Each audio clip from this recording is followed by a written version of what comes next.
by Sri Vyasadeva in the Padma Purana. Number 1, to blaspheme the devotees who have dedicated their lives for propagating the holy name of the Lord. Number 2, to consider the names of demigods like Lord Shiva or Lord Brahma to be equal to or independent of the name of the Lord Vishnu.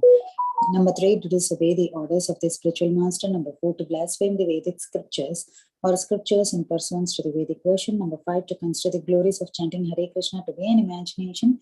Number 6, to give some interpretations to the holy name of the Lord. Number 7, to commit sinful activities on the strength of the holy name. Number 8, to consider the chanting of Hare Krishna as one of the auspicious ritualistic activities which are offered in the Vedas as fruitive activities, Karma Kanda. Number 9, to instruct a faithless person about the glories of the holy name. Number 10, to not have complete faith in the chanting of the holy name and to maintain material attachments even after understanding so many instructions on this matter. It is also an offense to be inattentive while chanting. Every devotee who claims to be a Vaishnava must guard against these offenses in order to achieve the desired success, Krishna Prema. I once again welcome all of you to the Bhakti Sangha Java conference call. So we will be moving on to our next session, that is Srimad Bhagavatam. Before moving to the next session, I would like to hand over the call to Suresh Shashan Prabhuji to give brief introduction about His Grace Nityananda Prabhuji, who is our speaker of Bhagavatam class today. Hare Krishna, Suresh Shashan Prabhuji. Yeah, Hare Krishna Mataji, Dandavat Pranam. All glories to Srila. Welcome back, Suresh Shashan Prabhuji. All glories to Srila Prabhupada. Thank you so much, Prabhuji, for coming on the call. Please take over, Prabhuji. Yeah, Hare Krishna Mataji. His Grace Nityananda Prabhuji is a senior brahmachari from Sri Sri Radha Gopinath temple. His Grace Nityananda Prabhu, originally hailing from Ramnathpuram, Rameshwaram, Tamil Nadu. He joined the ashram at the young age of 19. He served for a decade in Sri Sri Radha Gopinath temple and then studied under the auspicious guidance of Srila Prabhupada's disciple, His Grace Gopi Purandhana Prabhu, for 3 years. He preaches in English and Tamil languages. Hare Krishna Mataji, Dandavat Pranam. This is a brief introduction about Nityananda Prabhu. Hari Bol. Hare Krishna Prabhuji. Thank you so much, Prabhuji, for giving such a brief introduction. We will be moving on to the introduction of the devotees who have joined the call today. Devotees, please introduce yourselves. Hare Krishna. Hare Krishna, Nita Mataji, Dandavat Pranam, Srila Prabhupada ki jai, Guru Maharaj ki jai, Preeti Dasi from Charlotte. Hare Krishna. Hare Krishna, Preeti Mataji, please accept my humble obeisances. All glories to Srila Prabhupada. Thank you so much, Mataji, for joining the call. Hare Krishna. Hare Krishna. Hare Krishna, Anita Mataji, please accept my humble obeisances. Srila Prabhupada ki jai, Guru Maharaj ki jai. This is Aditi Devi Dasi in Canada. Hare Krishna, Aditi Mataji, please accept my humble obeisances. All glories to Srila Prabhupada. Thank you so much, Mataji, for joining the call. Hare Krishna. Hare Krishna, thank you. Hare Krishna, Anita Mataji, Dandavat Pranam, all glories to Srila Prabhupada. This is Vinita Gandharvika Devidasi from Texas. Hare Krishna, Vinita Gandharvika Mataji, please accept my humble obeisances. All glories to Srila Prabhupada. Thank you so much, Mataji, for joining the call. Hare Krishna. Hare Krishna, Anita Mataji, Dandavat Pranam, Srila Prabhupada ki jai, Guru Maharaj ki jai. This is Shama Gauri Devidasi from Charlotte. Hare Krishna, Shama Gauri Mataji, please accept my humble obeisances. All glories to Srila Prabhupada. Thank you so much, Mataji, for joining the call. Hare Krishna. Hare Krishna, Anita Mataji. All glories to Prabhupada and Guru Maharajis. My humble obeisances to you and all the devotees. This is Krishna Kumari Devidasi from London. Hare Krishna, Krishna Kumari Mataji, please accept my humble obeisances. All glories to Srila Prabhupada. Thank you so much, Mataji, for joining the call. Hare Krishna. Hare Krishna, Anita Mataji, Dandavat Pranam. All glories to Srila Prabhupada, all glories to Guru Maharajas, and all glories to the assembled devotees. This is Tiffany in Pennsylvania. Hare Krishna. Hare Krishna, Tiffany Mataji, please accept my humble obeisances. All glories to Srila Prabhupada. Thank you so much, Mataji, for joining the call. Hare Krishna. Hare Krishna Mataji, Dandavat Pranam. Please accept my humble obeisances. All glories to Srila Prabhupada and Sri Guru and Gauranga and all the assembled devotees. Yashamati from Chicago. Hare Krishna, Yashamati Mataji, please accept my humble obeisances. All glories to Srila Prabhupada. Thank you so much, Mataji, for joining the call. Hare Krishna. Hare Krishna. All glories to Srila Prabhupada and Guru Maharaj. Please accept my humble obeisance to you and assembled devotees. I'm Chalana Lakshmi from Malaysia. Thank you very much and Hare Krishna Mataji. Hare Krishna, Charan Lakshmi Mataji, please accept my humble obeisances. All glories to Srila Prabhupada. Thank you for joining the call, Mataji. Hare Krishna. Anyone else who would like to introduce themselves? Prabhuji has not joined us, so we can go ahead with introduction. Hare Krishna Mataji, Danvat Pranam. All glories to Srila Prabhupada, all glories to Radha Damodar. This is Pooja Roda from Haridwar, Mataji. Hare Krishna, Pooja Mataji, please accept my humble obeisances. All glories to Srila Prabhupada. Thank you so much, Mataji, for joining the call. Hare Krishna. Hare Krishna.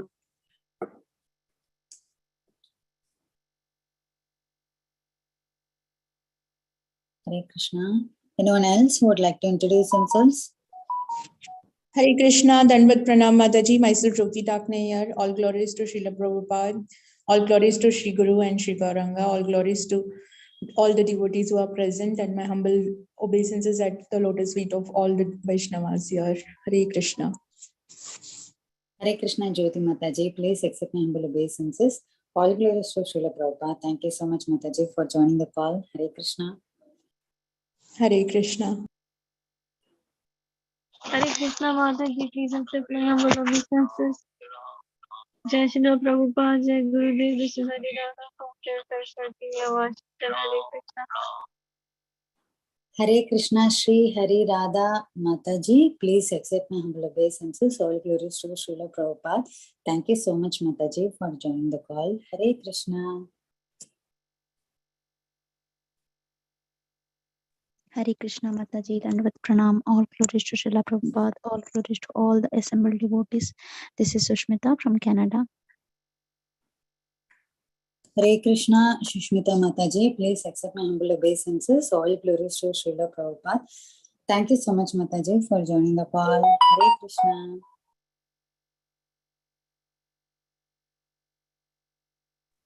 Hare Krishna Mataji, Danvat Pranam, Srila Prabhupada ki jai, Guru Maharaj ki jai.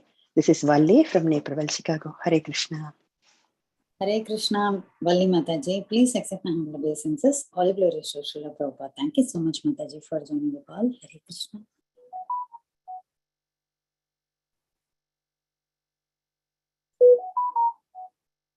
Hare Krishna, is there anyone else who would like to introduce?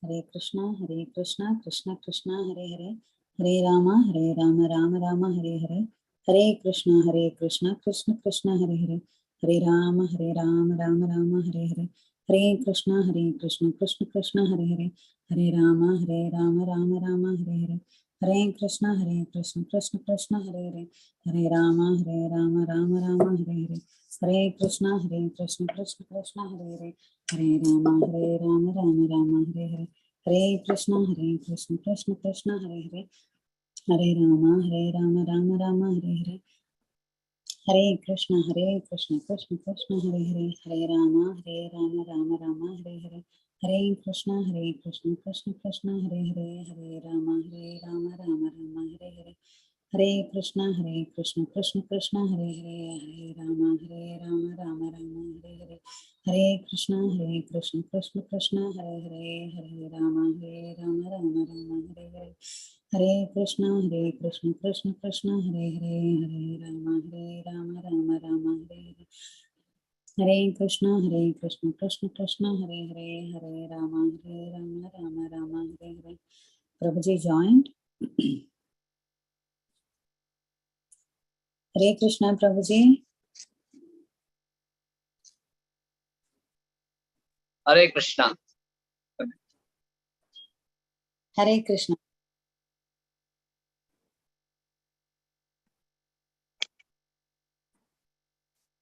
Hare Krishna, Prabhuji. Just a minute. Mataji, go ahead. Recording has started. Hare Krishna, Prabhuji. Thank you so much, Hare Prabhuji, Krishna, for giving your valuable time in association this morning to enlighten us on the topic of Srimad Bhagavatam, Canto 6, Chapter 6, text 2 to 18. So all glories to Srila Prabhupada. Thank you so much, Prabhuji. Over to you, Prabhuji. Hare Krishna.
Prabhuji, your voice is not coming. I mean, it's very, very low.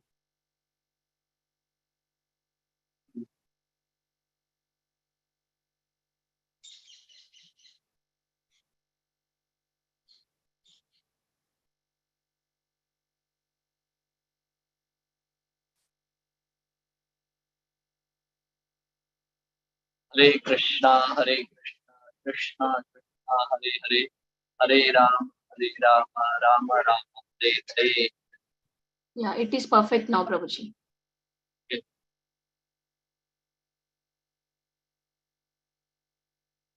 Hare Om Ajnana-timirandasya Jnana-Shalakaya Chakshurunmitam Yena Tasmai Shri Gurave Namaha. Shri Chaitanya Manobhishtam Sthapitam Yena Bhutale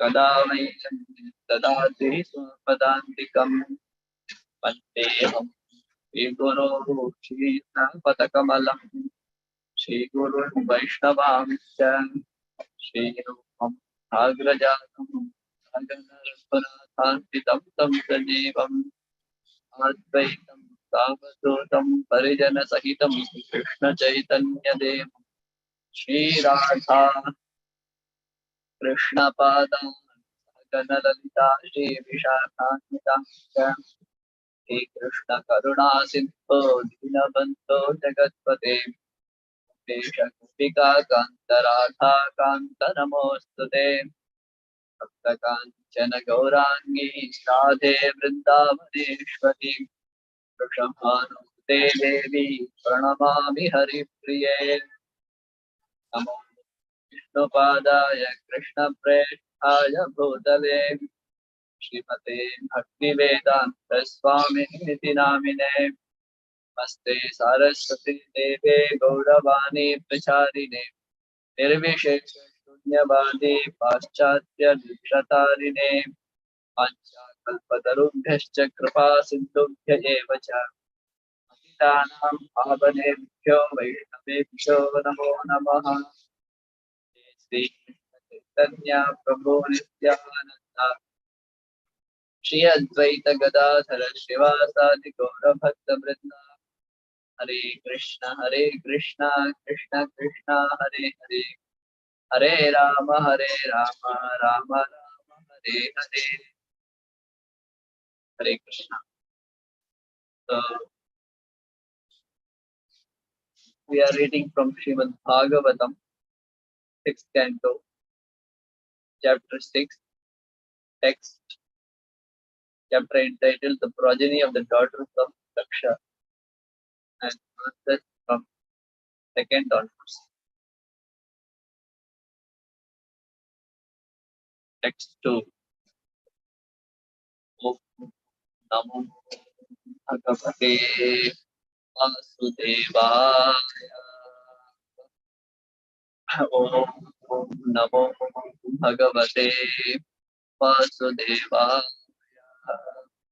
Om Namo Bhagavate Vasudevaya.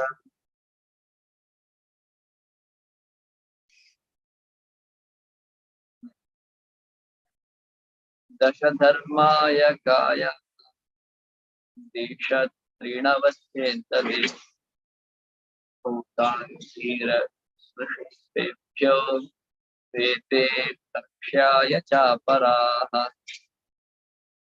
Translation.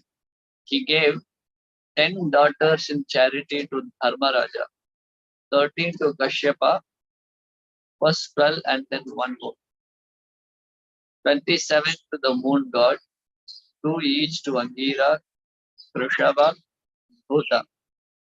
The other 4 daughters were given to Kashyapa. Thus, Kashyapa received 17 daughters.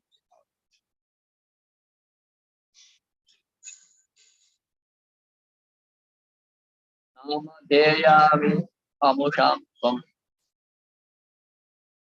Sapatnyanam Chameshunu Yatam Prasuti Prasavai Loka Apurita Strayaha. Now please hear from me the names of all the daughters and their descendants who fill all the 3 worlds. Anumralambakakutyami Vishwasatyamarutvati Vasurmuhurta Kalpa Dharmapatya Sutan Shruno. The 10 daughters given to Yamaraj were named Anu, Lamba, Bakut, Yami, Vishwa, Satya, Marutvati, Vasu, Muhurta, Sankalpa. Now hear the names of their sons. Manostudeva Rushabha, Indrade, Tato Nrpa, Vidyota, Asilamaya, Tatasya, Tanayit Navaha. O king, a son named Deva Rishabha was born from the womb of Anu, and from him came a son named Indrasena. From the womb of Lamba came a son named Vidyota, who generates all the clouds. Kakudas Sankatastasya Ikatastanayo Yataha Bhavo Durgani Yameyeha Sargo Nandistato Bhavate. From the womb of Kakun came the son named Sankata, whose son was named Kikata. From Kikata came the demigod named Durga. From Yami came the son named Swarga, whose son was named Nanti. Vishwadeva to Vishwaya, Aptrajam Stan Prachekshate, Sadhyo Ganashya Sadhyaya, Artha Siddhi Sutatsutaha. The son of Vishwa were the Vishwadevas, who had no progeny. From the womb of Sadhya came the Sadhya, who had a son named Artha Siddhi. Marutwamscha Jayantascha Marutvatya Babhuvatuhu Jayanto Vishwadevamscha Upendraitiyam Piruhu. The 2 sons who took birth from the womb of Marutvati were Marutwan and Jayanta. Jayanta, who is an expansion of Lord Vasudeva, is known as Upendra. Mahurtika Devagana Muhurtayascha Jagnire Evai Phalam Prayachanti Bhutanam Pratakarajam. The demigods named the Mahurtikas took birth from the womb of Muhurta. These demigods deliver the results of action to the living entities of their respective time. Sankalpayastu Sankalpa Kama Sankalpa Jasprataha Vasavo Ashtau Putra Tesham Namani Meshruno Drona Prano Dhruvartogni Dosho Vastur Vibhavashu Dronayasya Bhimatehe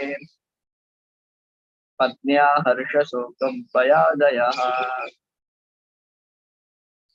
The son of Sankalpa was known as Sankalpa, and from him lust was born. The sons of Vasu were known as the 8 Vasus.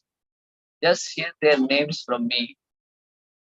Drona, Prana, Dhruva, Arka, Agni, Dosha, Vastu, Vibhavasu. These are the 8 Vasus. From Abhimati, the wife of the Vasu named Drona were generated. The sons named Harsha, Shoka, Bhaya, and so on. Pranasya Bharya, Saha Ayu Puro Javaha, Turvasya Bharya, Dharanir Asuta, Dividha Puraha. Urjaswati, the wife of Prana, gave birth to 3 sons named Saha, Ayuhu, and Purojava. The wife of Dhruva was known as Dharani, and from her womb various cities took birth. Arakshavasana Bharya, Putra Starkadaya Prata, Agner Bharya Vasustara, Putra Dravina Kadavayaha. From the womb of Vasana, the wife of Arka, came many sons. Headed by Tarsha, Dhara, the wife of Vasu named Agni, gave birth to many sons headed by Dravinaka. Kandascha Kritiko Putro Ye Vishakatayastataha Domshasya Sarvari Putraha Kumaro Hare Kala. From Kritika, another wife of Agni, came the son named Skanda Kartikeya, whose sons were headed by Vishaka. From the womb of Sarvari, the wife of the Vasu named Dosha came. The son named Tishumara, who was an expansion of the Supreme Personality of Godhead. Vattor Angirasi Putro Vishwakarma Kritipatihi Tato Manuschaksho Bhavan Vishwe Sadhya Mano Sutaha. From Angirasa, the wife of the Vasu named was born, and the great architect Vishwakarma. From Vishwakarma became the husband of Akruti, from whom the Manu named Chaksha was born.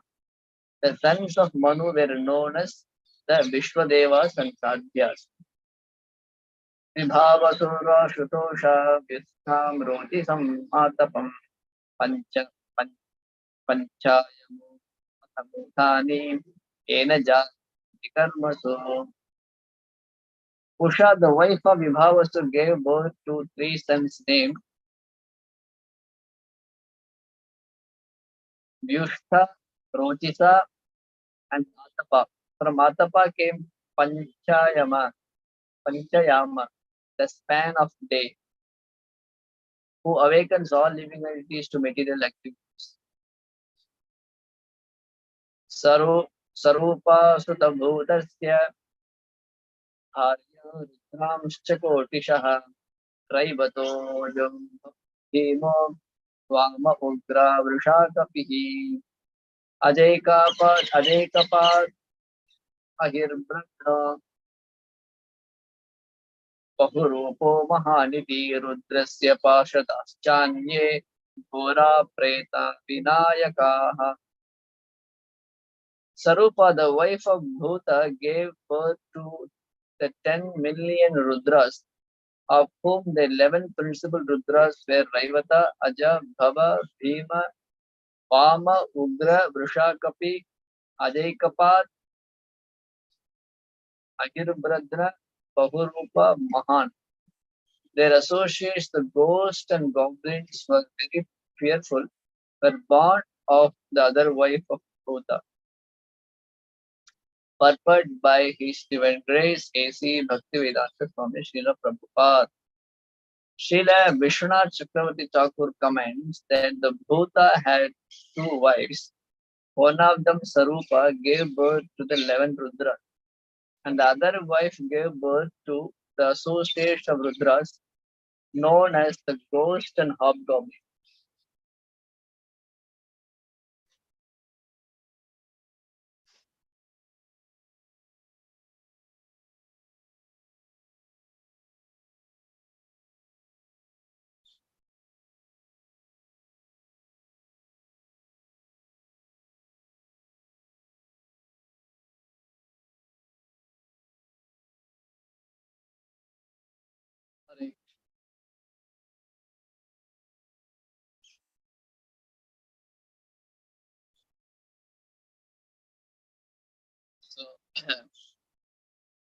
we are discussing the Srimad Bhagavatam,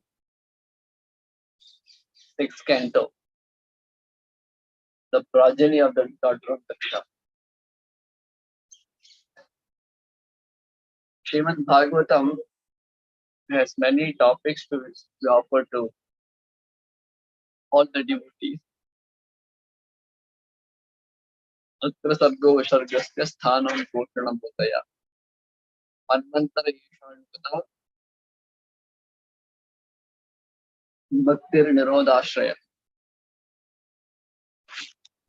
So, of the 10 subject matter, there are some subject matter or technical in nature, such as Manvantara. Manvantara means it has discussed about the different Manus appearance, how they run the whole society. So such topics are part of Srimad Bhagavatam. So even though in general public, general people outside, they discuss about Srimad Bhagavatam, they don't speak so much about these topics. They only speak about stories of Krishna, especially 10th canto. But our acharyas have discussed that in Srimad Bhagavatam, every verse is equally important.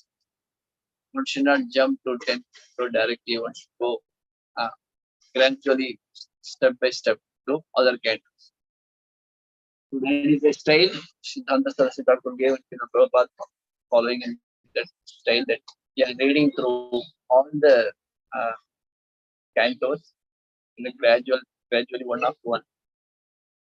So in such a discussion in the 6th canto, now the description of the various progeny of Daksha Prajapati is given.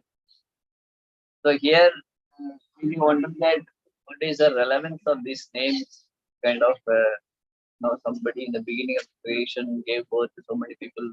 I don't even know who is my grandfather. I don't even remember their name, full family. How can you remember all of them? But actually speaking, so these are the personalities from whom the whole entire universe is generated. To understand from the previous chapter, Daksha Prajapati gave thousands and thousands of sons. 2 times he attempted. Shavalas was, Haryesh was, Prachetas. Well, all these sons were taken by the Narada Muni. Narada Muni preached to them, they were gone to a place for performing tapasya so that they will get proper progeny. Before begetting children, Daksha Prajapati sent his sons to perform tapasya. So they, on the way to perform tapasya, for what tapasya? Tapasya is to beget children. So before doing anything in our life, one should do some tapasya and take the blessings of the Supreme Personality of God. So, but on the way, Narada Muni preached to them and they made them into the path of direct devotional service without undergoing other material responsibilities. So, and Daksha Prajapati was tolerating the beginning, but then he got very much disturbed and he had a difficulty with Narada Muni and he curses them. And now, instead of begetting any boys, he begot these many daughters, 60 daughters. So now Daksha Prajapati is confident that Narada Muni cannot take my daughters into the path of renunciation. So then he gives this daughters in marriage to various qualified personalities. So that we have reading here. So who the wives of the daughters of Daksha Prajapati were given in marriage. So from these daughters and the whole progeny took place. The whole Earth planet, the whole progeny of the population began. So in that sense, these descriptions are nothing but not, even though it appears to be so much remote to us, but actually very much related to these kinds of descriptions, because from these great personalities we are all coming from. So whole demigods came from Kashyapa and Aditi. The demons took birth from Diti, another wife of Kashyapa. So the demigods, demons, and the rishis, and all other progeny, everybody is originating from these great personalities. So in one sense, these descriptions are nothing but past history. So in that way, it may appear to be something remote, but it is very much close to. My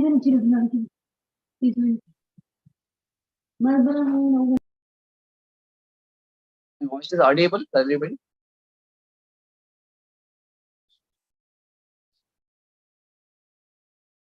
Correct. So there are two kinds of things in everybody's life. One is called Pravrti Marga, another is called Nivritti Marga. Pravrti means, in general, Pravrti means acquiring material things, material assets. Nivritti refers to reducing one's material needs and going into the path of renunciation. So in both the Pravrti and Nivritti, there are different qualified candidates are recommended on either of these paths, Pravrti and Nivritti. If we hear in Sri Chaitanya Mahaprabhu's pastime, Sri Chaitanya Mahaprabhu instructed certain of his devotees that they should lead a proper grahastha life. They should take care of their family, they should earn some wealth and take care of the family and practice devotions. But for others, for example, Gopala Bhatta Goswami, Mahaprabhu said that you don't get married and you go to Vrindavan. And also for Tapan Mishra's son Raghunath Bhatta, Mahaprabhu instructed him to go to Puri. So Raghunath Dasa Goswami also, Mahaprabhu inspired him to give up family life and become renunciate. But at the same time, Mahaprabhu instructed the Brahmana from Kurma Kshetra, a Brahmana came. His name is Kurma Brahmana. So when he met Mahaprabhu, he was very ecstatic and invited Mahaprabhu to his home.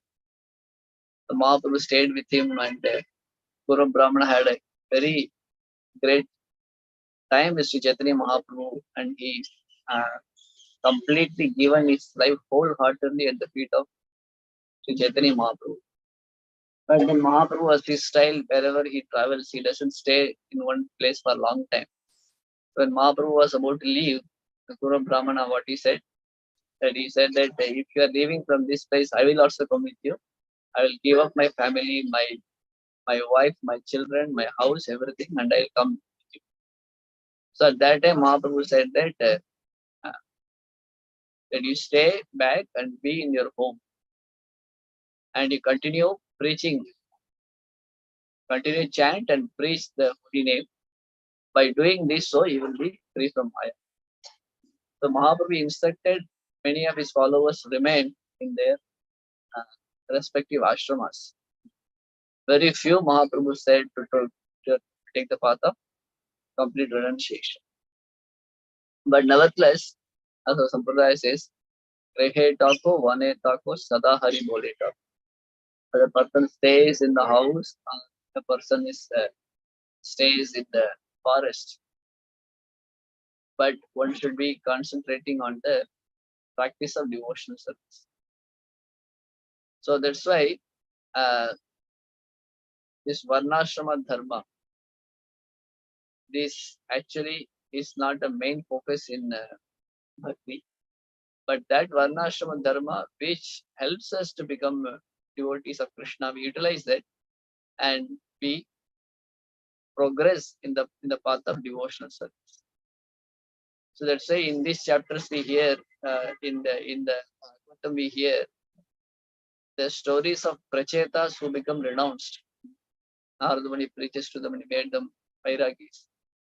And also we hear the pastimes of Daksha Prajapati giving his daughter in marriage to all these great personalities, Kashyapa and all others.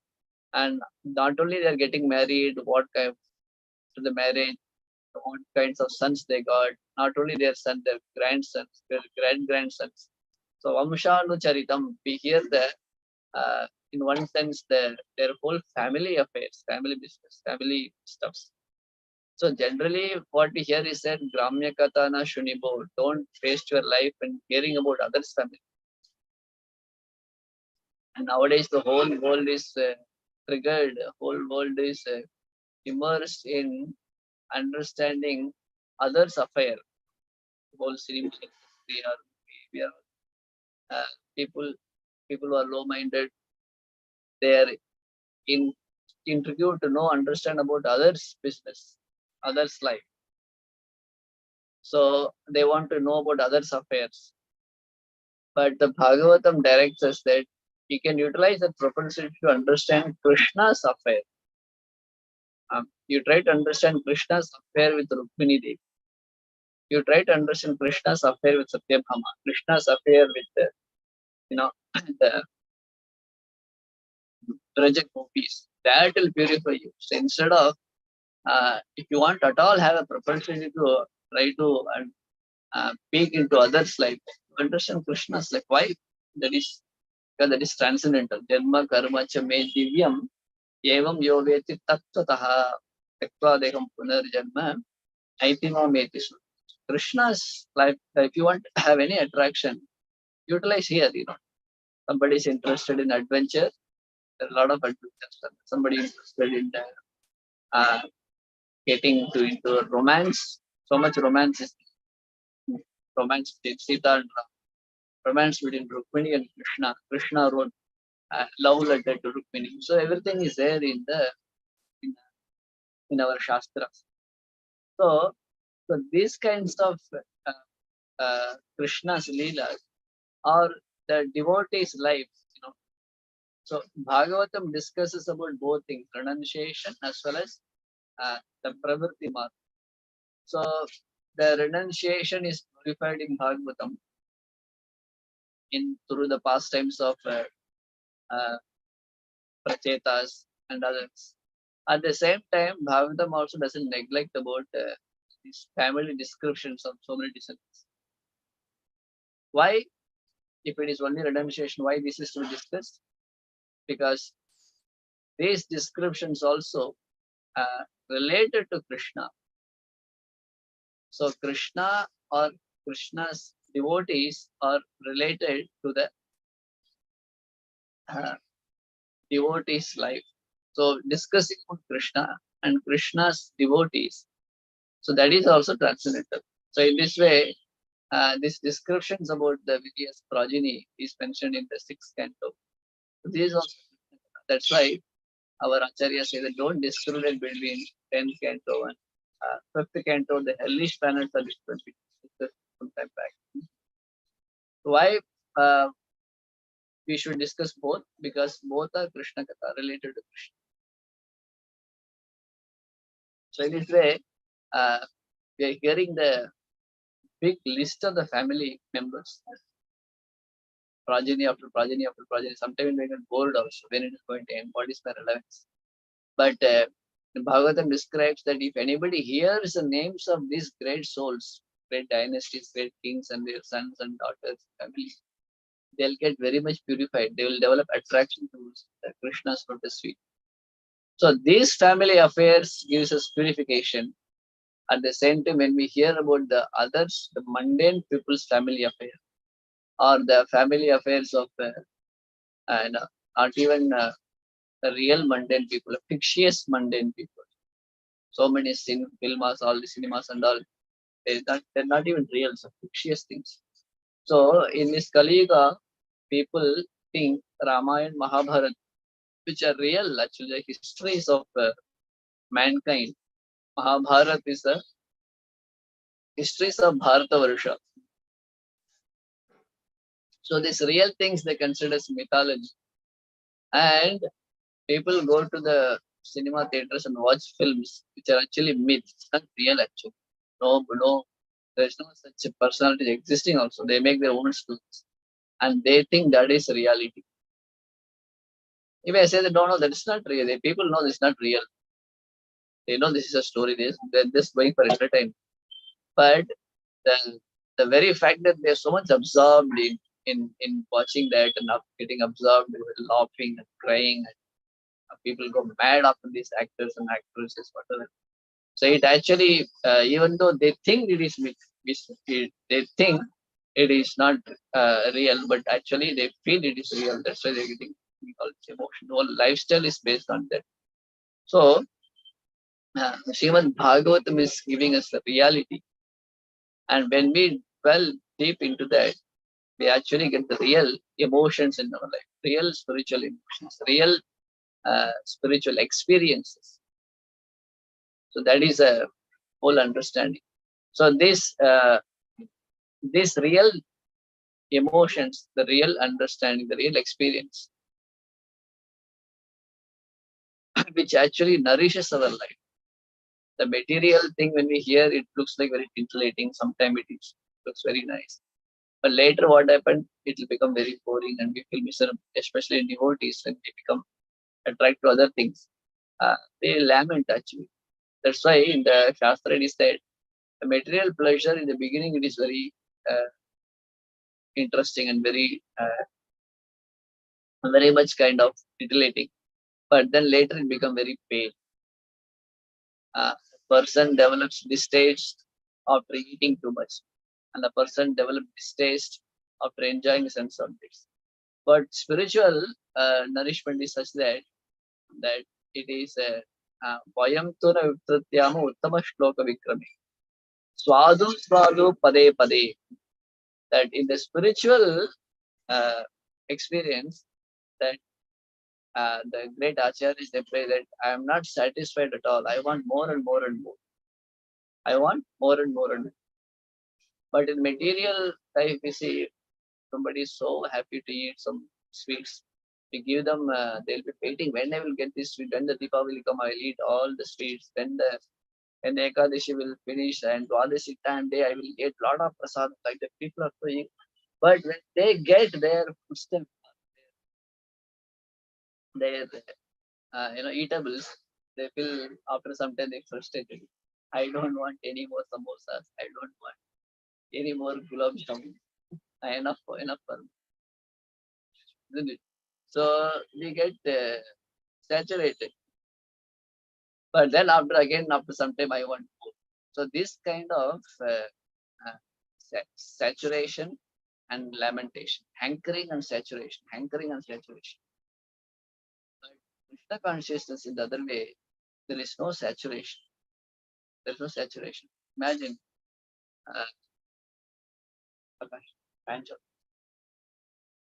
imagine on the day of festivals like Janmashtami or Radhashtami, we offer thousands and thousands of books. Some temple they offer 1,000 bhogas. Some temple, hundreds and hundreds and thousands like that they offer. Annakuta ceremony. So when we offer so many items to Krishna, actually Krishna eats all of them. So when we offer all these things, we have to struggle with our mind. I should not be thinking about enjoying. This is for Krishna's enjoyment. After offering is over, we can eat prasad. So really waiting when the offering is over, I will eat mountains and mountains of prasad.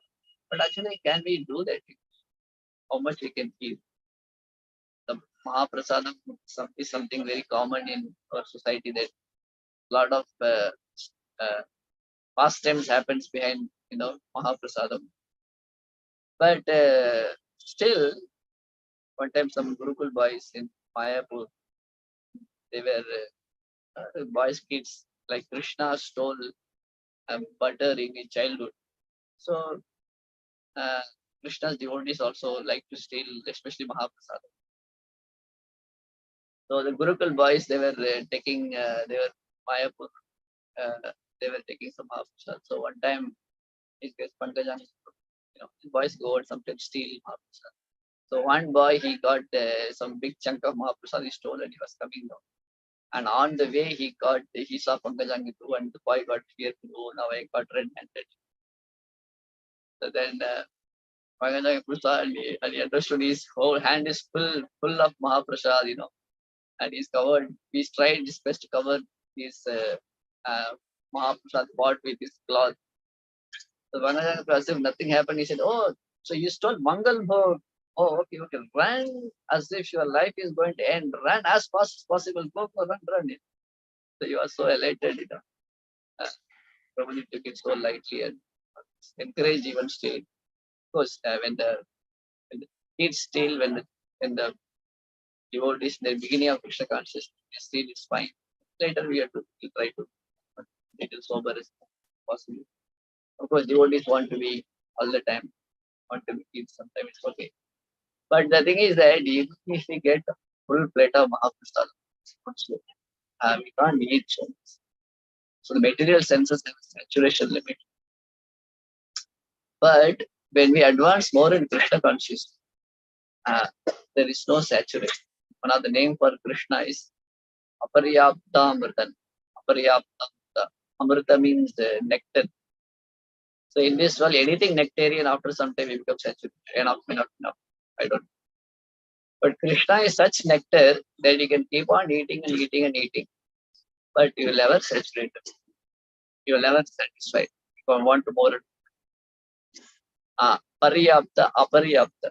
Paryapta means sufficient. Aparyapta means this nectar is such that you can keep on eating and eating and eating. You never get tired of. That is the nature of Krishna. So how it is possible? Because Krishna is spiritual. Krishna is transcendental. And the senses which appreciate Krishna is also transcendental. So there is no limit for it. But the problem is that we have got material body and material senses, which is limited actually. So that's why this material body, material senses, through which when we are trying to appreciate Krishna, after some time we get tired, we get bored. So okay, enough of chanting, I'm getting bored. Enough of darshan. Sometimes we feel like it. Why? Because the nature of jada means it is the matter is that it gets saturated after some time. The material pleasure is saturated. But when we advance more and more in Krishna consciousness, our material senses also get some power from Krishna's grace. Dhruva Maharaj, when he prays to Krishna, when Lord appears in front of Dhruva Maharaj, he was a small boy, he doesn't know what to do, he doesn't even know how to glorify Krishna. But then by the grace of Krishna, Lord Vishnu, Krishna Garbha, he touches Dhruva Maharaj's head, chin with his conch. So as soon as Krishna touches Dhruva Maharaj with his conch, then he became enlivened and he started offering amazing prayers to Dhruva, to Lord. He says that Yonta Pravishya Mamavachamimam Suttam Sanjeevayat Akhila Shakti Dharaswadhamnam Anyan Jahasta Charana Shravana Vakadin Pranan Namo Bhagavate Purushaya Tubhyam. He offers such a beautiful prayer, even though he never been to or never been to classes. He never learned anything in a proper setup, but as soon as Lord touches him, he offers beautiful prayers. Yonta Pravishya Mama Vacha Imam Prasuttam Sanjeevayat Akhila Shakti Dharaswadham. He prays, oh my dear Lord, you who was entered in my heart through your great internal potency, Swadhamna, by your great power, he entered into my body. And Sanjeevayat Akhila Shakti Dharaswadhamna. Mama Vachan, you invoked you awakened my words, power of speech, you awakened my hands, my legs. Astan, Prasuptan. Who are they? Prasuptan. They were all sleeping all the time. Who is speaking this? Dhruva Maharaj is speaking. Can you imagine? Dhruva is saying that all my hands, legs, and my power of speech. Yes, he has a mouth, he has a tongue, he has leg, he has hand. All these things are there, but Krishna, they were all sleeping before. But you entered into the Swadhamna Sanjivayati Akila Shakti. Anta Praveshya, you entered, you did the Pravesha, you entered inside my body and you enlivened all my senses. And because of that, now I got this enlivened senses, I am able to appreciate you. So imagine Dhruva Maharaj is saying that his senses were sleeping. Can you imagine Dhruva Maharaj in the middle of the forest, infested with all kinds of real animals, wild animals, and all kinds of climates. He was, he's not that he ate some, over some Mahaprasad, mountains of prasad, and he's sleeping.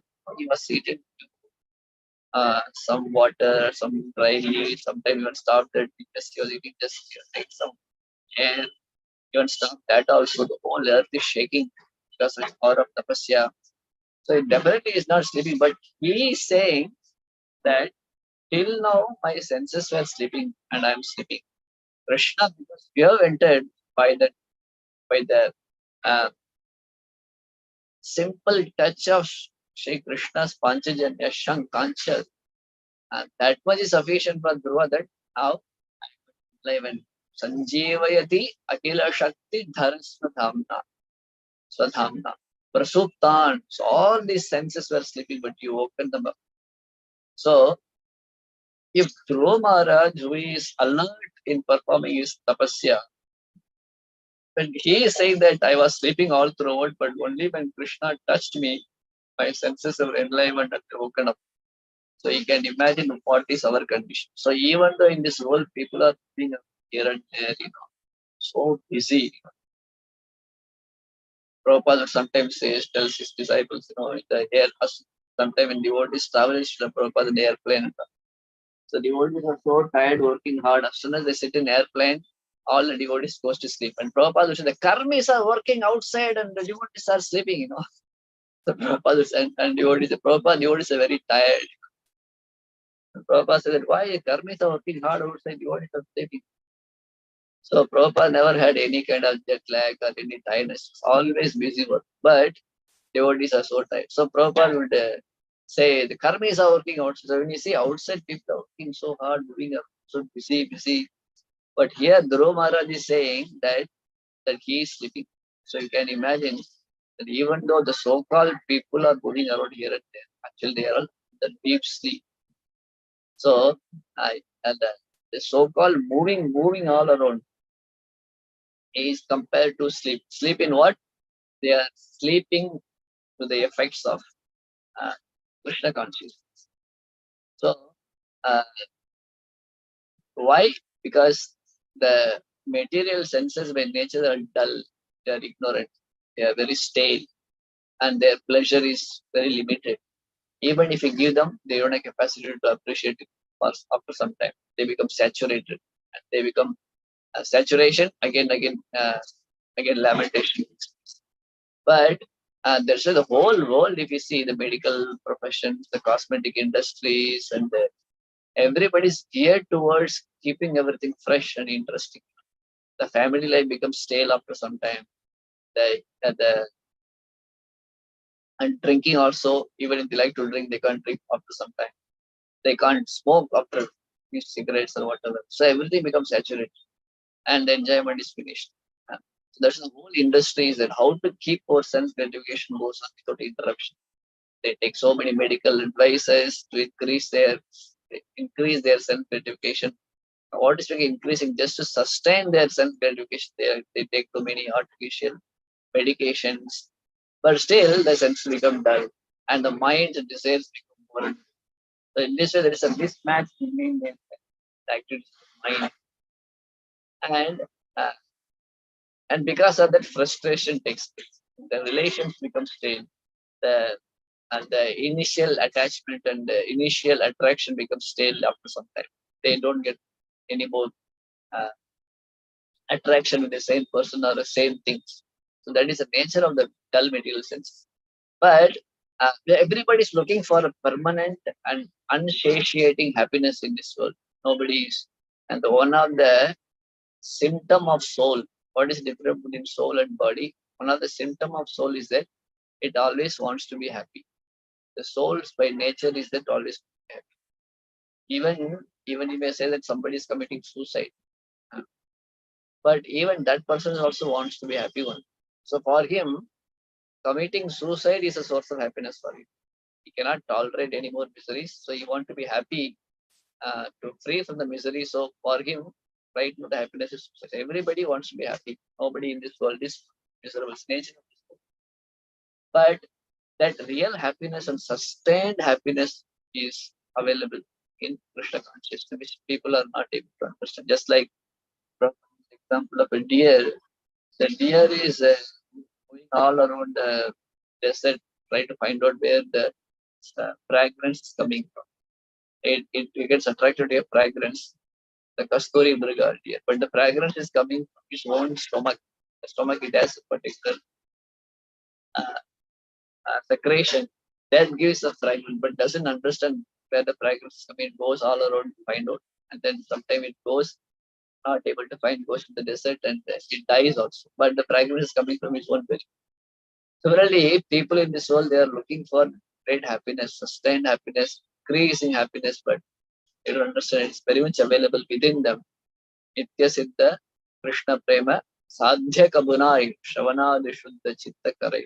That is available very much within one. That is natural Krishna consciousness is available in one's own self, but that is been covered by our millions and millions of lifetime of ignorance and other different kinds of material activities called karma. So then, when we come to a spiritual path by the mercy of Krishna and Guru, when that become awakened, Yonta Praveshya Mamavacha Vimam Prasuttam Sanjevayat Akhila Shakti Dharaswa Dhamna. So Dhruva Maharaj did not say that he got some new leg or new hand. Say that when Krishna entered within his heart, immediately all the senses become enlivened. All of them become woken up from the sleep. That is the power of devotional service. Why? Because Krishna consciousness and our own existence, they are in the same category. Just like fire, when it enters in the fire, it stays nicely, no problem. But a non-fire enters into fire, it gets burnt out. The water can enter into the water, no problem. But fires enters inside the water, what happens? Fire get extinguished in it, and the water also get evaporated. So water also loses its existence, and the fire also get diminished. But fire and fire enters, no problem.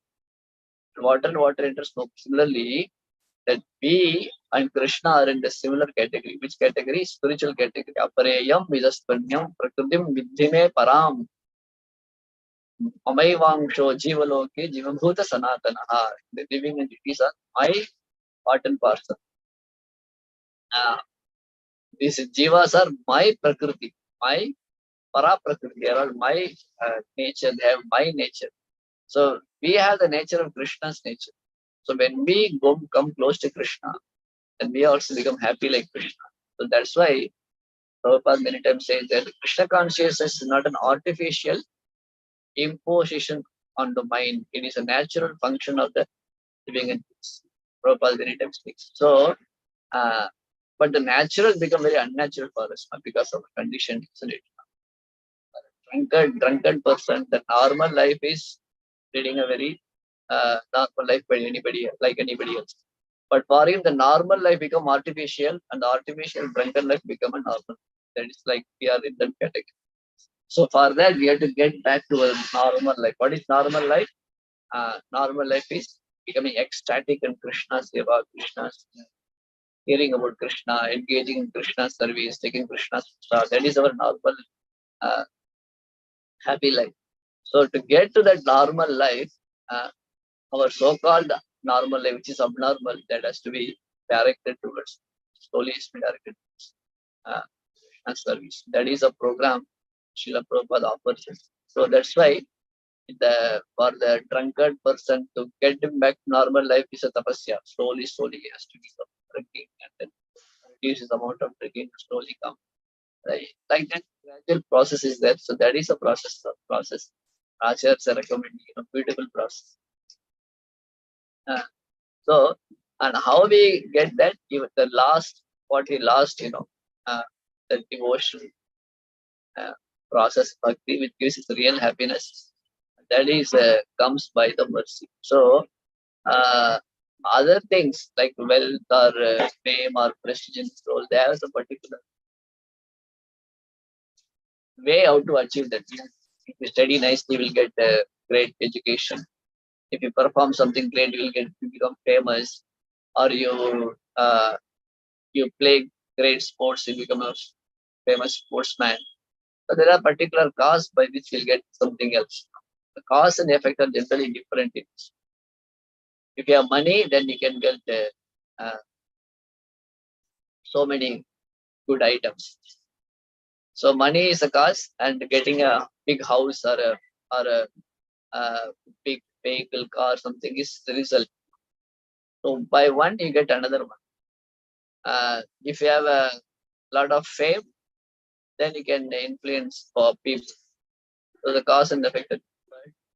So to get bhakti, what is the cause? So our acharyas are saying that to get bhakti, there is no other cause other than bhakti.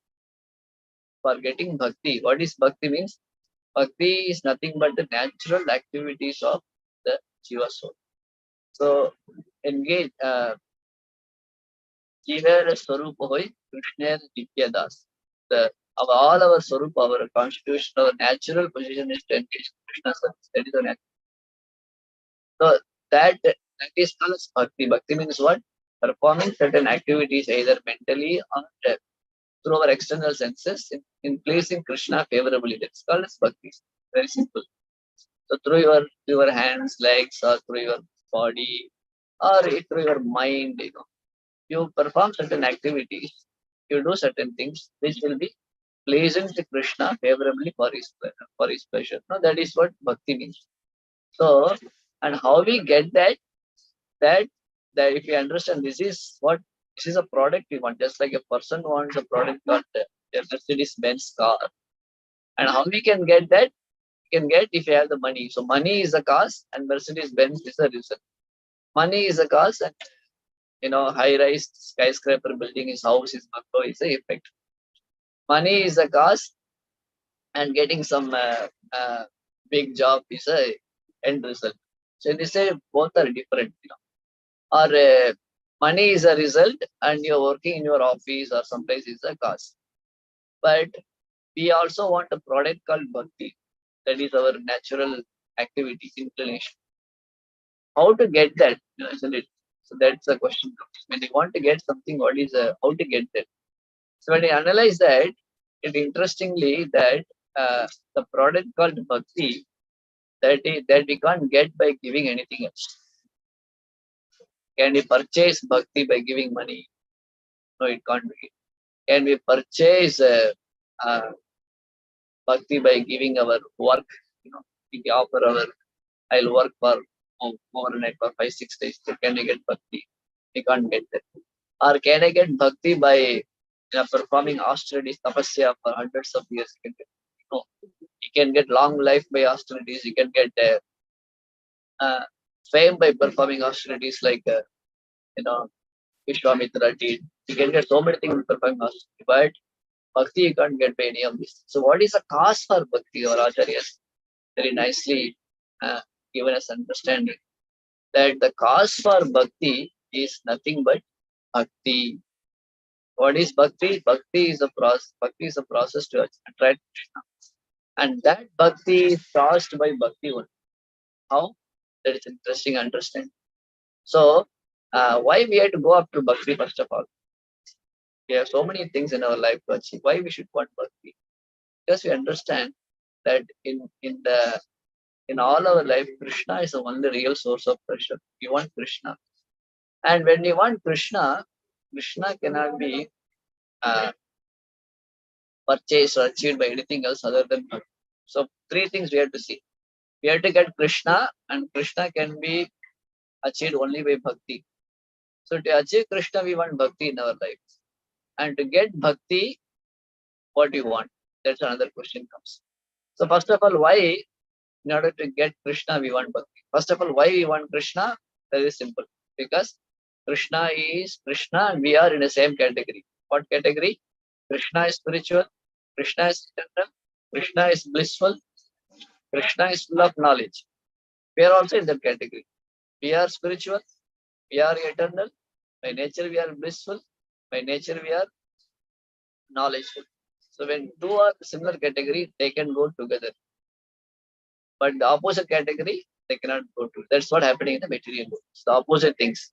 Material senses, material world, material pleasures, and we, spiritual category. That's why it is not going together. It is very titillating thing, and it has a nature of transient nature. We get bored.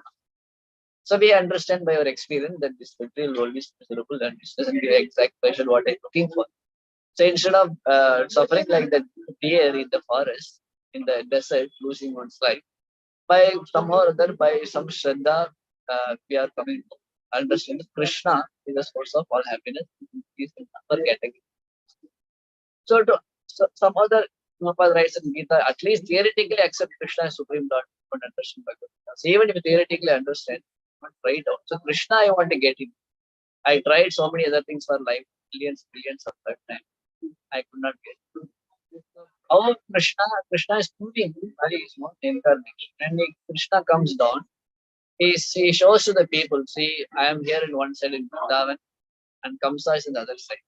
And Vrajavasis are with me, they are so happy, they are living a great life, and nice Vrindavan, over then Jamuna, and Gokul Dham, and Jamuna is flowing in the forest, flowers, hadis, and cows, and over then mountain, everyday blissful life, charan, and butter, and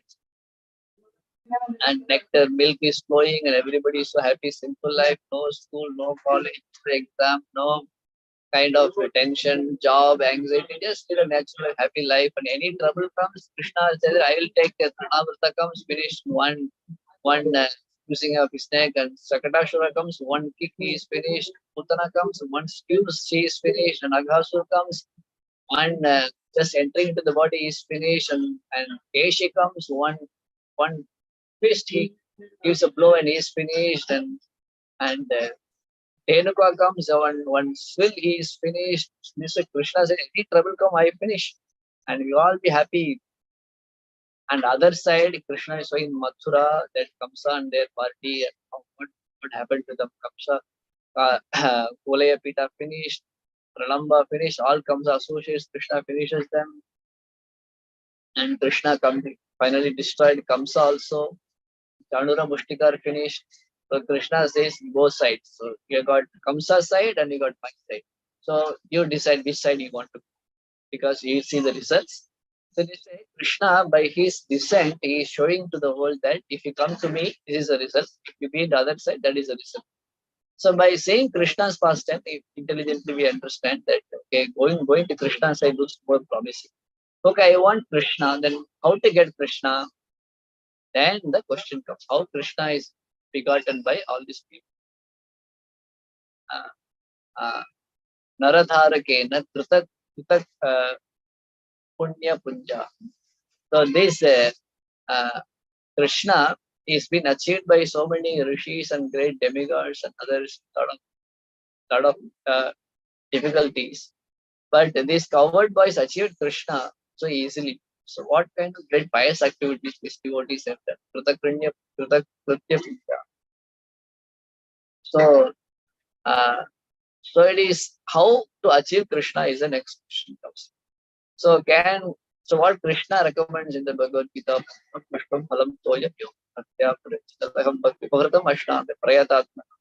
so Krishna says you cannot achieve me by any other way, but you can only achieve by bhakti. So how to do bhakti? Krishna says very simple, just offer me flower, water, and leaf is sufficient for me.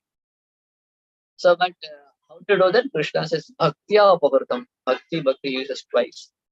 So can we attract Krishna by other opulences?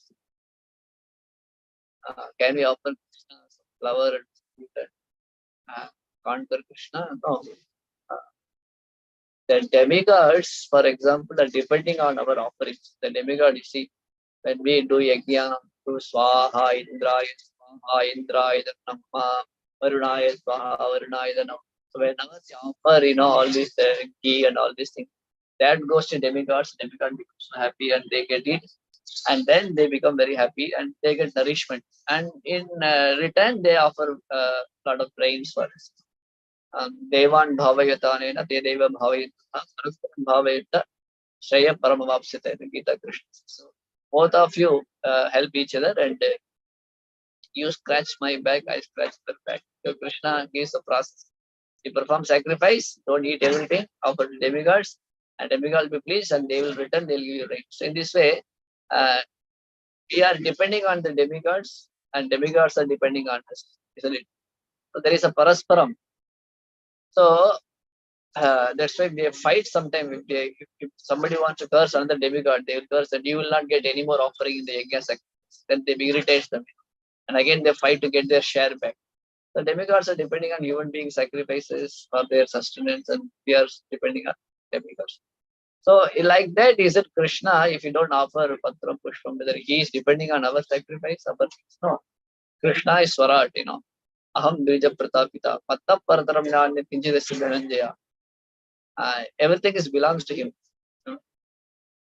Yat yat vibhuti masarvam, mama tejamsha sambhava. All these things are just one sparkle of my splendor, my opulence.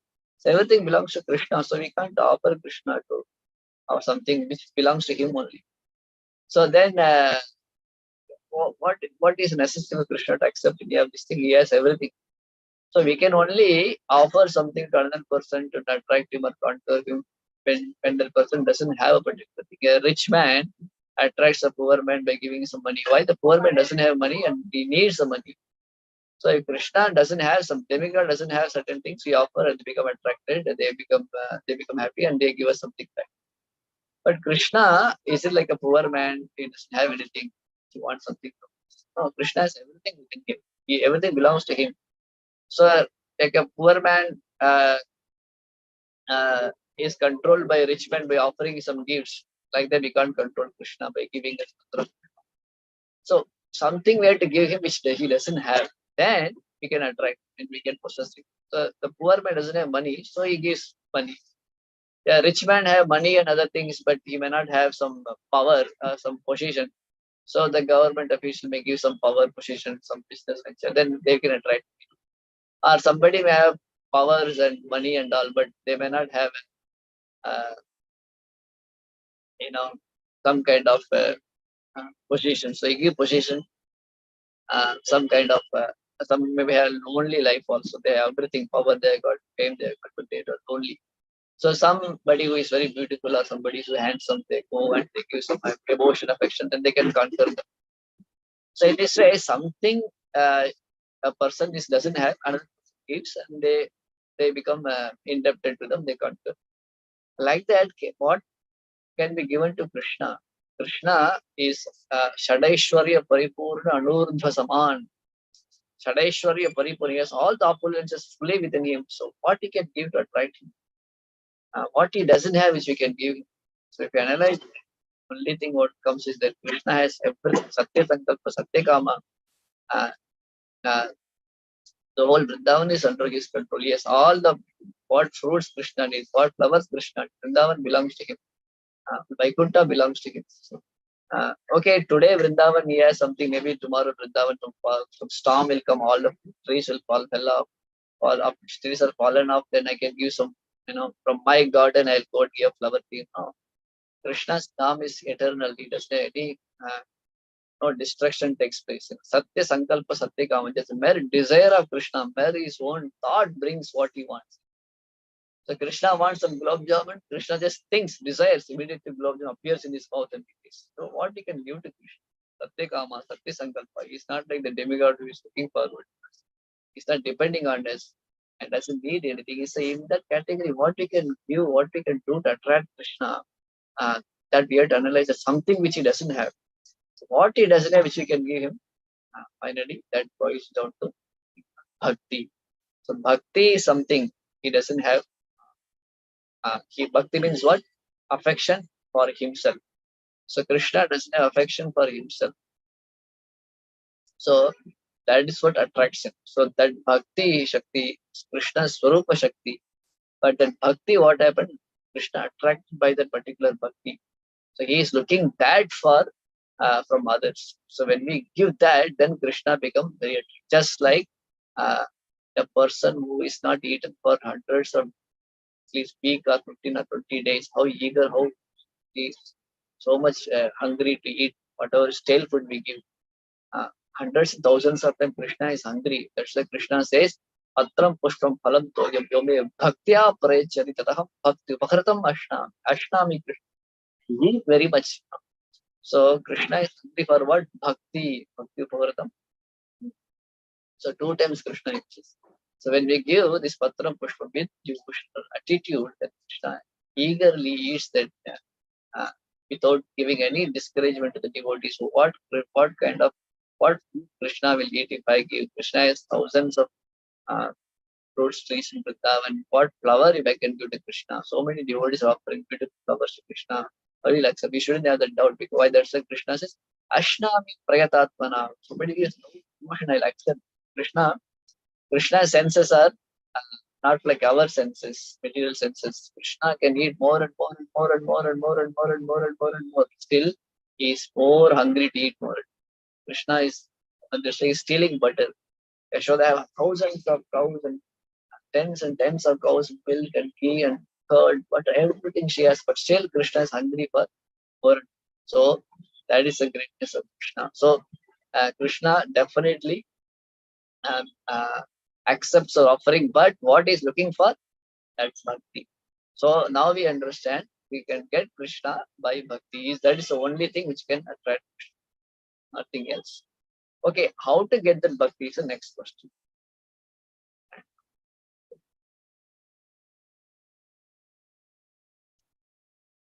Okay, I think we are going over time, isn't it, Mataji? Maybe we will stop here. Some questions we can have. Hare Krishna. Hare Krishna, Prabhuji. Thank you so much for such a beautiful class. Very nice explanation, Prabhuji. How we can, our only goal is to attract Krishna. There are many things in the world, but our main goal is to attract Krishna.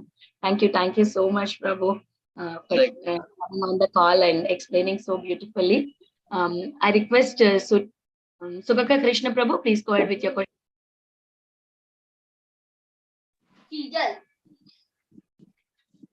Hare Krishna, Nityananda Prabhu. Hare Krishna. So you give the right thing, what we are all struggling and searching. Give bhakti. But you stopped at a point. How to get bhakti? Give that answer also. If without that, we cannot go further, no, Prabhu. Just, I want that. You tell that, Prabhu. Because if you tell that, then we can, next moment I may die. So let me get that and die, no, Prabhu, please. Hare Krishna. Hare Krishna. I am just speaking what all of you already know, just for my purification. Please. Subhanga Prabhu, for his pleasure, I'll just say a few more words. It's very interesting understanding. Madhurya Kadambini, Shri Vishnu Chakravarti Thakur, Srila Prabhupada very often discusses about this, how to get bhakti. So, by which we can get Krishna. So if Krishna gives us directly to us, then we may question that Krishna gives to somebody. Is Krishna giving that treasure to Sudama only? Krishna is giving that treasure to Krishna is giving that treasure to Vraja Gopis only, or Ram is giving that to Hanuman only. So that then why not others? So then Krishna may get the particular fault of discriminating. He's giving to somebody else, not giving to somebody else. So that kind of problem may come. So what Krishna intelligently does is that he doesn't deal with that. He gives the wholesome rights to his dear devotees. So he gives the devotees that you take and you distribute this bhakti to everybody whoever wants. So Krishna escapes from that distribution part. So the devotees, what they do, they distribute this bhakti to us. And when the devotee distribute this bhakti, they are distributing because of their karuna, the compassion. Srila Prabhupada gave bhakti to everybody because you can be just happy, had a peaceful life in Vrindavan and Radha Damodar temple. This would have led his life. Nobody would have complained. Prabhupada took so much of trouble and so much of difficulties and from his way with 2 heart attacks and so much struggle he had. Recently, Holiness Giriraj, sometime back, he published a book called I Will Build a Temple, isn't it? That book. How much struggle Prabhupada underwent to build this Radha Raspberry temple at Mumbai. Although it's an amazing thing. So why Prabhupada did this? Because Srila Siddhanta Saraswati taught one instruction. You preach to the English-speaking people. Preach in English language. Print books. Prabhupada took that. So Siddhanta Saraswati Thakur's compassion flowed through Prabhupada. Prabhupada's own compassion. And that impelled him to distribute his Bhakti Shakti. So finally, Bhakti is coming from the Kripa of the great purity of these Vaishnavas. And that compassion and that daya is coming from where? That is coming because these great devotees are the Krishna's treasure that is called as Bhakti. So ultimately, Krishna's Swarupa Shakti Bhakti is in the heart of great acharyas like Siddhanta Saraswati Thakur, Srila Prabhupada, and so many other acharyas.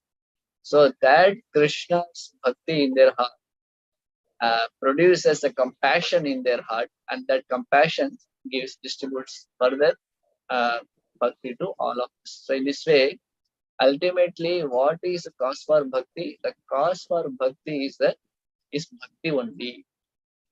So Krishna can be achieved only through Bhakti, and the Bhakti only can produce Bhakti. So we can get why? Because Krishna's Swarupa Shakti, which is special, which is called Bhakti, can be attained only through Bhakti, nothing else. So the cause and effect is same in our Gaudiya understanding. So you can get Bhakti only through Bhakti. So because of Srila Prabhupada's Bhakti, we are getting. And Prabhupada's devotion, Bhakti to Krishna, impulses his compassionate compassion. And Prabhupada's compassion, because of his compassion, is sharing his own devotional Bhakti to us. That's why Prabhupada says, my purports are nothing but my devotion to ecstasy. You see, somebody is ecstatic, to eat some ice cream or some mangoes or something. Sometimes people don't want to just share it because they will lose their happiness, their ecstatic time. But Prabhupada is ready to distribute his ecstasy to everyone for free. So why he is distributing it? Because he is teaching the Bhakti and the Bhakti, the quality of a pure devotee is compassionate, and that compassion gives us. So in this way, Bhakti causes Bhakti. So how we can get Bhakti? Causeless mercy of great devotees such as Srila. And Prabhupada's compassion is flowing through his disciples, his devotees, and his devotees. In this way, that by the mercy of devotees only we can receive Bhakti, and through the process of devotional service we can attract Krishna. So when the circle is from Krishna comes Bhakti, and the Bhakti comes in the heart of the devotees, and the devotees' heart there is compassion, and compassion impels them to distribute the Bhakti, then we receive the Bhakti. And that Bhakti again gets us Krishna. So starting from Krishna, ending in Krishna. This is a great circle for us. And to get Krishna, we are talking about Bhakti. So how the Bhakti, again, if you start the cycle, Bhakti is in the heart of the great devotees, and devotees have compassion. Compassion gives us Bhakti, which is there in the heart of devotees. So they say Bhakti and ends in Bhakti. So this way, that is a secret. That's why somehow or other, if we can get the favor of other devotees, when we in our life follow the principle of Trinata Pisuni Chayan Amanina Manadena Kirtaniya Sada. When we please the Vaishnavas, when we make keep ourselves humble, when we think ourselves lower than the blade of grass and humbler and tolerant than the trees, in this attitude, we will be able to attract devotees grace, and in that attitude, we follow devotion bhakti, then we get Hare Krishna. That means, Prabhu, you are telling that the bhakti is coming. We are really going back to Srila Prabhupada, our Guru Maharaj and all the acharyas, do them good services, take care of all the Vaishnavas and be always surrendered. And if you then the bhakti will slowly flow to us. And then we can distribute to others. And this will go to Krishna. Actually, it is coming from Krishna only. Krishna only just playing a game. He gave it to acharyas and we go and distribute it, goes to him only. And he is begging for bhakti. So Krishna is begging for bhav, and he only gave. So it is a game to make everybody in bhakti. Yes.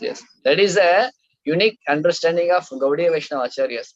Sometimes in other sampradaya, they say that you have to perform karma yoga, then after performing karma yoga, your mind become purified, and when mind become purified, then you become jnana yoga, and jnana yoga you become more stable, and after performing jnana yoga, then you will be qualified to perform bhakti yoga. Then bhakti yoga will give you Srimad Narayana. Like that the process is there. But in Gaudiya Vaishnava Sampradaya, bhakti is independent. It's like a king. Bhakti is not depending on anything else. So only bhakti can give bhakti. No, nothing else can purchase. That is a unique understanding of Srila Vishwanath Chakravarti Thakur and Madhurya Kadambini. He starts with that one. What is the cause for bhakti? Very beautifully speaks. The cause of bhakti is bhakti only, nothing else. And the bhakti we can get through devotees. You are correct. So the Gaudiya Vaishnava Sampradaya is lift. Others are like going in the CD, walking, this karma yoga again, and you will fall in between. This will directly go to Krishna. That is a uniqueness of our understanding of bhakti. Thank you very much. Thanks a lot. Hare Krishna, Prabhuji. Thank you so much, Prabhuji. That was really a very wonderful, detailed class, actually. Very much relished with all the details which you had given about Nityananda, Chaitanya Mahaprabhu, and then about the shlokas in Bhagavad Gita, Bhagavatam. So it's just only bhakti, through bhakti we can reach the Lord, and bhakti who can give, only the Vaishnava can give. So that's my takeaway. So thank you so much, Prabhuji, for such a detailed class.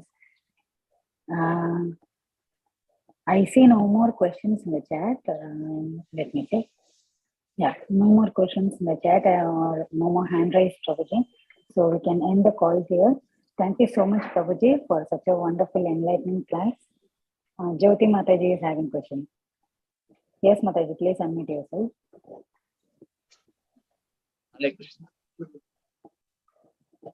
Jyoti Mataji.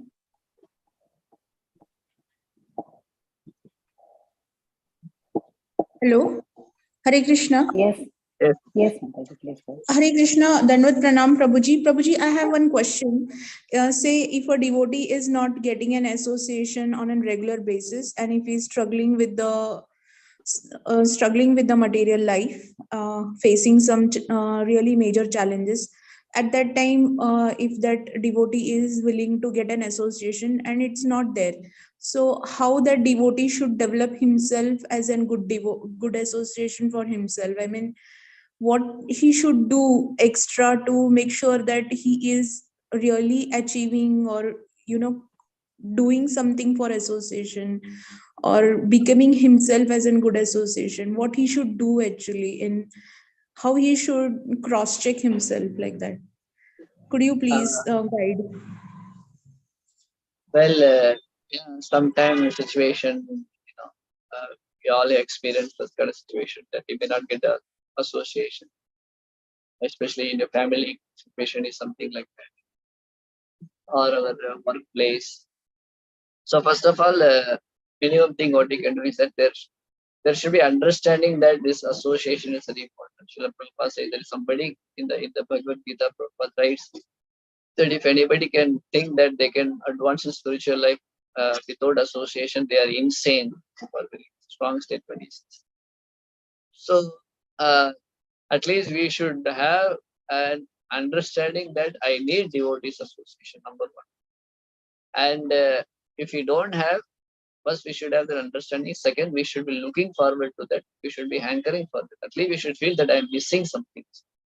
Sometimes we don't even miss. Okay, I didn't get what I don't. It's not that I don't want, but I don't get. Sometimes we take it just like if we don't have air to breathe. We experience many stories like that in these recent times. How people become panic. How much they are. The free air is available, but it's not available. I'm not able to get it. So how much? So like that, when we our goal is like that. We have to hanker for such kind of association. That kind of need we should feel. So we cannot artificially develop that, but I think we should look forward for that. And if you are sincere in that mode, if you develop that, then Krishna will arrange that. At the same time, if you don't have that, of course, there are other means. You can take association of Srila Prabhupada through his books, association of devotees through their instruction, spiritual master through his and devotees association nowadays through this. I mean, I have seen any of you personally face to face, but this kind of arrangements are there. We are some are we are seeing, some are we are hearing only connected to the some kind of voice. So these kinds of association is there, some kind of association. Of course, this is also secondary. Primarily, we need nothing equals to having being face to face. And even when you're relating with devotees face to face, we are relating with devotee, but sometimes still we are close to each other, sitting next to each other for taking prasada, but we are not associating with each other because we don't know what is going on in my mind. I don't know what is going on in another person's mind. So association is a science basically, just like yeah, farmer cultivates his land. How he produces a grain. It's not just through the seed and the grain. He has to work for that. He has to plow the land, and then not only plowing the land, he has to put water in that and offer a lot of fertilizers, and then put the seed. Then he has to take out the weeds. Then do so many things. Finally, he gets the results. This called as cultivation. So similarly, our acharyas recommend we should cultivate friendship amongst the devotees. So friendship means is art, just like there's an art in cultivating the crops in the field. Agriculture art. It's like the cultivating, anything in this world. How to get the curd? There is a science behind it. Heat the milk in a proper temperature. Add how much culture you add, and keep it close nicely. Keep it some kind of not so cold, not so hot place. Then we get the curd. So everything requires some kind of process. Similarly, so such a treasure is in the heart of the devotee. So we have to cultivate art of association, art of friendship. So Rupa Goswami is given a basic understanding that the way of cultivating friendship among devotees in the nectar of instruction. Dadati patigrannati mukhyamakhyati prachati bhunte bhojayate cheva shadvitam priti lakshanam. So these are the 6 signs of exchanging our affection to each other and develop friendship. So we should develop. We should look forward to that. So that is our ideal. At least we should feel these kinds of steps. Looking forward, understanding this association is important. Anchoring for that, looking forward to that. After getting to personally also, one should cultivate friendship. This is a science. So there is a science of bhakti, how it works, and there is science of cultivating relationship and friendship. So, like for example, what I am talking today is some glimpse from the Madhurya Kadambini. Basically, I'm going to start an online class on Madhurya Kadambini. So I'm just using all of you as the introductory talk. I wanted to, get the feeling of sharing that. So that book talks about the science of bhakti. Very beautiful book. Everybody should actually understand that. So like that, there is a science of associating with the devotees. That is also very important because this is very crucial for us now. Because bhakti is only can attend bhakti from the devotees' grace. So how to sensitively, how to carefully deal with the devotees, how we should look forward to that. It's very, very, very important. How to avoid Vaishnava aparadha. Don't have to do anything, just only chant Hare Krishna and don't offend Vaishnava. So two things Mahaprabhu is saying, I'm ready to take part. How sensitive we should be, how we should deal with them. Just like if Krishna says that anybody offends his devotees, it's like putting a mark on Krishna's chest, Krishna's chest has been with a sharp instrument. If you cut Krishna's chest, how much pain you would have. Like that, offending devotees, because Krishna's devotees are Krishna's heart. Krishna's bhakti is there in devotees' hearts, very dear to Krishna. So, science of association. Association gives us Krishna. At the same time, association can destroy also. So, if you misbehave, behave with the devotees. So, but at the same time, we shouldn't be panicked. We should look for a devotee association. If you look really sincerely, look forward to that, Krishna will arrange that. Is that proper, Mataji? So, Krishna Prabhu, am I correct? Prabhu, yeah, I got one point, Prabhu. If you go to one new place, but I have one follow-up question. I got one point on this, Mataji. I want to tell one point on this. As you said that, suppose you are going to a new place in Africa. When I went, there was no devotee at all in that place. So you can sincerely pray to Krishna that since you are the Supreme Lord, you are the Paramatma, and I am also having Paramatma. So please, I'm begging you, let somebody come. So you'll be able to preach, and you can create an association. No, Prabhu. There is nobody there. The book is there, Prabhupada book with the association, and Paramatma is there, and we just beg to Paramatma that please help me. Then there may be Krishna will send somebody to make an association, and then you can develop. That also can be done, no problem. Yes. In the situation. Yes, very much. You don't have devotees, create devotees. Yeah. And your online link, you tell me, Prabhu, when you're starting this Madhurya company, we want to be part of that. Please, don't leave us. We are starting next week, Tuesday and Saturday, so 2 days, evening time. I don't know if somebody wants how to send the link. You tell us how we can, because that will be very, very important. Madhurya there is a platform called BACE, Gopinath Chowpatty Temple. There they have this announcement, base classes, and there we got just free class. Just anybody interested. We are trying. So 1 hour twice a week we are planning to have for maybe 20-25 sessions. Like nice. Fantastic. We want to be part of your of Vishnu. You can just send the link in for if possible. We will also join. Or we have to go to the base BAC and then get from there BAC. BAC. Or if I think maybe I can write in chat box that WhatsApp number.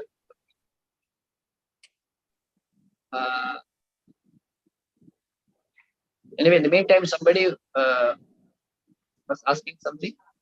Mataji, Yes, okay. I was question. You said that association is a science. So, and you were saying about one book, Madhurya Kadambari, but that is related to science of bhakti, right? So, is there anything, any subject? It's like sometimes it's a subjective, sometimes it's an objective when it comes to understand the association, because we don't have our Siksha Guru with us. Sometimes there is some fear to talk or from heart to understand the situation. So is something practical that can help when association is not that fruitful, because some challenges are like very spontaneous. So I don't know how to get this. Yeah, basically, you see, sometimes we shouldn't be so much panicked about, association. I'm not getting, that's why I'm not progressing in spiritual life, like that. Sometimes we get panicked like that. So in fact, sometimes devotee also need some space for them. All the time devotees are there, so devotees get panicked sometimes. Devotees become very stressful. They want to go somewhere alone, So a free time also. So like that, sometimes devotees take a break and go to Vrindavan for 1 or 2 months, just themselves and chant. So that is also recommended. So too much association sometimes. It is said in the Shastras that when you eat, at least another person should be there. It'll be nice, you can together eating is nice. But when you go for austerities, tapasya, for example, ekas tapasvi dhir adhyayi. When somebody wants to study something serious thing, so it is good to have two people to study together. If you remember our school, colleges, and group study will spoil everything. Too many people, they spoil. But if you have some kind of at least one more person, 2% is good. You study and I study, we'll exchange and we will discuss with each other. That is nice. So dhir adhyayi. So that is, we need another person help to study nicely. But ekas tapasvi. But you are going for tapasya austerities. That is, only one person should be alone to tapasya like that. So sometimes we need some kind of space for some being alone, and sometimes we need a little association. Sometimes we need kirtan or some program. We have hundreds and thousands of devotees. Wow, so nice, so many are there.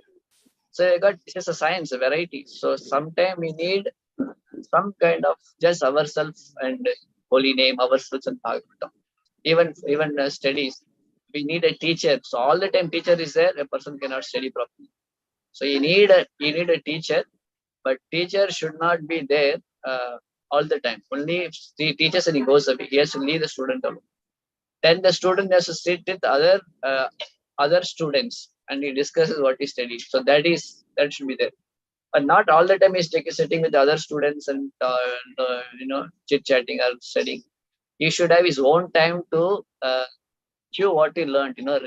He should kind of chintana, think about what he studied himself, using his own intelligence. So in this way, and also sometimes he should take a break. Don't worry about what he studied, just leave it and do other activities. So some break has to be there. So in this way, sometime he has to crucially spend time with the teacher, and sometimes he has to spend time with the other students. Sometimes he has to stay alone himself and try to understand what he learned, and sometimes just leave all this thing and do something else, so it will sink in. So like that association also, there are some time in our life we may not be having association all the time, so we shouldn't get panicked. So that time we should take this as a time that whatever association I had got before, so I should utilize it, so that I will try to lead my life by myself. Every time I'm getting spoon feeding, sometimes we need to, the kids are there all the time with the parents, but sometimes the parents want the kids to go and be on their own strength. So in that way we can, if some situation comes like that, so we can take it like that, Krishna's arrangement that I should be able to utilize whatever I got in the previous association. So in our devotional life, as ISKCON devotees, Prabhupada devotees, we got three things: sadhana, sadachar, and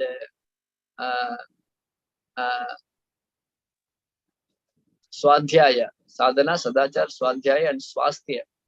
Sadhana means our chanting, and sadachar means our behavior pattern, and our swasthya means our health, and what another ones I said? Swadhyaya. Swadhyaya, our studies. So now in this swasthya, our health is very much depending on our endeavor. So we have to take care of our health, swasthya. And sahavasa or sadhu sangha, that another is many times changes. You see, in Kali Yuga, we cannot stay in one place all the time. We keep on going different temples. Brahmachari, sometimes this temple, sometimes another temple. Change comes. Work, somebody who's a grahastha, go to this country, that country, this place, that place. So association also keep changing. So association changes. Our swasthya also keeps on going up and down. It changes, and but what doesn't change is that our swadhyaya, that Prabhupada books are there everywhere. And sadhana, the Hare Krishna Maha Mantra has to be there with us everywhere.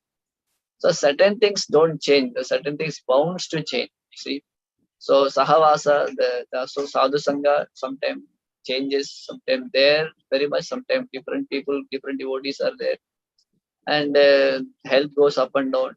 But Swadhyaya, Prabhupada books, or the Shastra is there always with us, and our sadhana is always with us. So whatever is there with us, try to hold it tightly. And when you're holding this tightly, then what happens?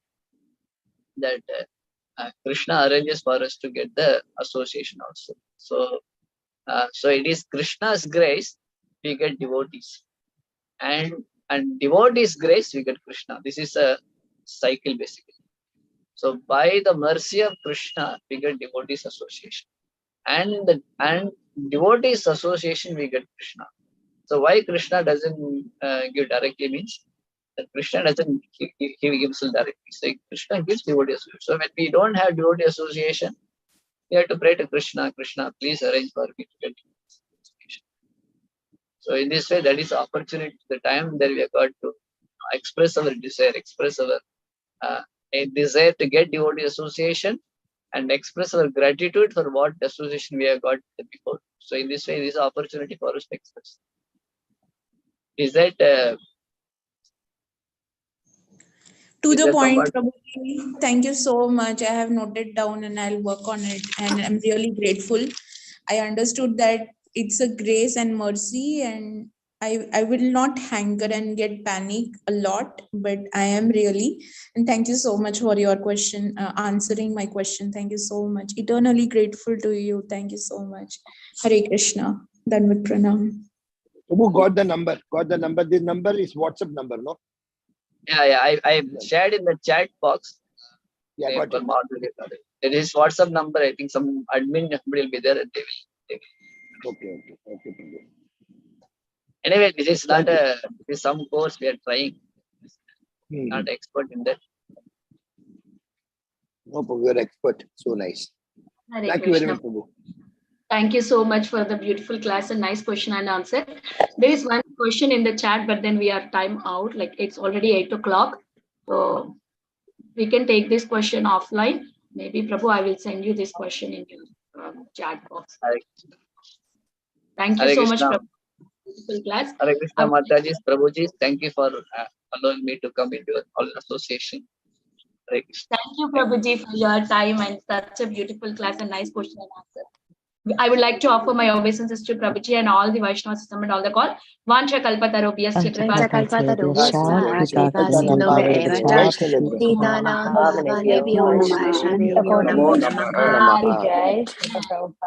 Jai. Jai. Please grace Nityananda Prabhuji. Jai. Everyone for joining today. Thank you so much, Prabhuji, for such a wonderful Thank you, class. Prabhuji. Wonderful.